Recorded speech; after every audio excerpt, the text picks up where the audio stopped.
పూరా లోకల్. ఈ నగరానికి ఏది మీరు ఇచ్చినా ఒక బహుమతి చెప్పండి, ప్రజలకు ప్రయోజనం చేకూర్చేది చెప్పండి, నిరుద్యోగ యువకులకు ఉద్యోగాలు ఉపాధి దొరికింది ఒక్కటి చెప్పండి. మీరు తెచ్చిన ప్రాజెక్ట్ ఏదైనా సింగిల్ ప్రాజెక్ట్ నేను చెప్పడం కాదు, మీరు ఆలోచన చేయండి. మేము 2014-14లో చేసిన అభివృద్ధిని 2014 నుంచి 2024 మధ్యలో వాళ్ళు చేసిన అభివృద్ధిని, 10 సంవత్సరాలు మా పరిపాలన, 10 సంవత్సరాలు బీజేపీ బీఆర్ఎస్ పరిపాలనను తీసుకోండి.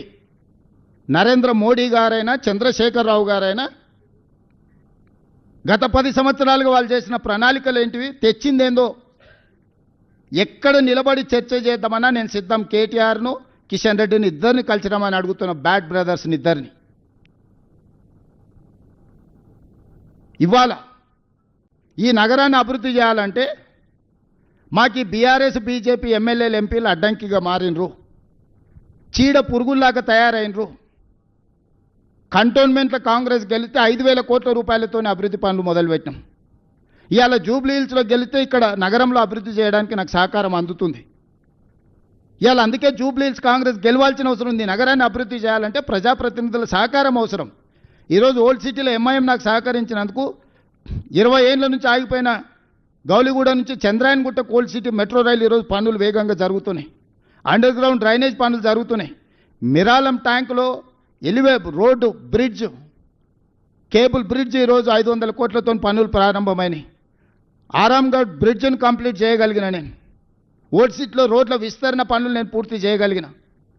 దాదాపుగా 4-5 వేల కోట్ల రూపాయలు ఈ 2 ఏళ్లలో ఓల్డ్ సిటీ అభివృద్ధి పనుల కోసం నేను నిధులు మంజూరు చేసి నేనే స్వయంగా పర్యవేక్షించి క్షేత్రస్థాయిలో నేనే చేస్తున్నా. మరి బీజేపీ బీఆర్ఎస్ మాకు సహకరించి ఉంటే ఈ నగరం అభివృద్ధి జరుగుతుంది కదా. ఈరోజు నేను ఏం అడుగుతున్నా, ఒక ఓటు అడుగుతున్నా. ఈ ఓటు ద్వారా అభివృద్ధి చేసుకుందాం, మెట్రో విస్తరించుకుందాం, నగరానికి గోదావరి జలాలు తెచ్చుకుందాం, మూసీ నది ప్రక్షాళన చేసుకుందాం. కిషన్ రెడ్డి గారిని సూటిగా అడుగుతున్నా. అహ్మదాబాదులో ఒక నూతన నగరం నిర్మించుకున్నారు. అహ్మదాబాద్లో సబర్మతి రివర్ ఫ్రంట్ అని నదీ ప్రక్షాళన చేసుకున్నారు. ఉత్తరప్రదేశ్లో గంగా నది ప్రక్షాళన చేసుకొని 1,000 కోట్ల రూపాయలు కేంద్ర ప్రభుత్వం నిధులు ఇచ్చింది. ఈరోజు ఢిల్లీలో మీ ప్రభుత్వం యమునా నది ప్రక్షాళన చేస్తామని 1,000 కోట్ల రూపాయలు కేంద్ర ప్రభుత్వం నిధులు ఇస్తుంది. ఉత్తరప్రదేశ్కు నదీ ప్రక్షాళన జరగవచ్చు, ఢిల్లీలో నదీ ప్రక్షాళన జరగవచ్చు, గుజరాత్లో నదీ ప్రక్షాళన జరగవచ్చు. ఈ 3 రాష్ట్రాలు అభివృద్ధి చేసుకోవచ్చు. మరి మూసీ నది ప్రక్షాళన మనకొద్దా?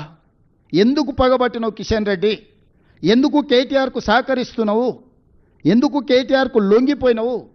కేటీఆర్ అనేవాడు ఒక విషపురుగు, విష సంస్కృతిని తీసుకొచ్చినోడు. గంజాయి డ్రగ్స్ను స్కూల్ పిల్లలకు కూడా స్కూళ్ళ ముందు గంజాయి చాక్లెట్లు స్కూల్ పిల్లలకు అమ్ముకున్న పరిస్థితి తెలంగాణ రాష్ట్రంలో వచ్చింది. ఎయిర్పోర్ట్ పక్కనే, ఔటర్ రింగ్ రోడ్ పక్కనే డాక్టర్ ఆడపిల్లను అన్యాయంగా రేప్ మర్డర్, నిర్దాక్షిణ్యంగా రేప్ అండ్ మర్డర్. సింగరేణి కాలనీలో 6 సంవత్సరాల అమ్మాయిని గంజాయి మత్తులో చంపినరు. వాళ్ళ పరిపాలనలో ఇట్లాంటి దుర్మార్గాలు ఎన్ని జరిగినాయి? జవహర్ నగర్ ప్రాంతంలో ఎన్ని దారుణాలు జరిగినాయి? మేము వచ్చినాక శాంతి భద్రతలను పర్యవేక్షించి కఠినంగా వ్యవహరిస్తున్నాం. గ్రేటర్ హైదరాబాద్ పరిధిలో 695 చెరువులు ఉంటే 44 చెరువుల్లో 100% టీఆర్ఎస్ వాళ్ళు ఆక్రమించుకొని కప్పేసి కట్టేసి అమ్మేసుకున్నారు. 127 చెరువులు ఇవాళ పాక్షికంగా ఆక్రమించుకొని మొత్తాన్ని ఆక్రమించుకునే ప్రయత్నం చేస్తారు. ఇవాళ ఎందుకు హైడ్రా మీద విషం చెమ్ముతుండ్రు? మీరు ఆక్రమించుకున్న చెరువులను కబ్జాలు ఇడిపిస్తున్నందుకే కదా. బతుకమ్మ కుంట ఎవరయ్యా కబ్జా పెట్టుకుంది? ఎడ్ల సుధాకర్ రెడ్డి అని అంబర్పేట టీఆర్ఎస్ ఇన్ఛార్జ్ కాదా?